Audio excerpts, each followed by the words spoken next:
Un lourd passé entre deux légendes du foot européen et pour cette quatrième confrontation entre les deux pays en Coupe du Monde, les Allemands frappent les premiers dès la 20e minute. Manuel Neuer envoie une passe décisive de 80 mètres pour Miroslav Klose.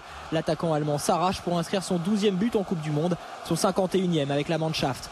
Les Anglais sont assommés et Thomas Müller en profite. Le joueur du Bayern trouve Lukas Podolski, l'attaquant de Cologne fusille David James. 2-0 pour l'Allemagne et deuxième but pour Podolski dans cette Coupe du Monde. L'Angleterre est pourtant loin d'être KO. Matthew Hobson remet les trois lions en selle sur ce coup de tête. Mais c'est une erreur d'arbitrage qui va faire basculer cette rencontre. Sur l'engagement, Frank Lampard trompe Neuer sur ce lob, mais Monsieur Larionda n'accorde pas cette égalisation au milieu de Chelsea. Le ballon a pourtant franchi la ligne.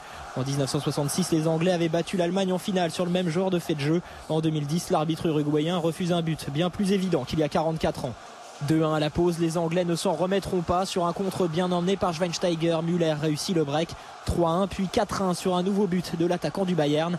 L'Allemagne se qualifie pour les quarts de finale. L'erreur de Monsieur Larionda peut laisser des regrets aux Anglais. Un nouvel épisode de choix dans l'histoire mouvementée des rencontres entre l'Allemagne et l'Angleterre. La déception de David Beckham et le doublé de Thomas Müller. On va revenir évidemment sur la qualification de la Mannschaft avec vous, Jean-Pierre. Très vite, cette 38e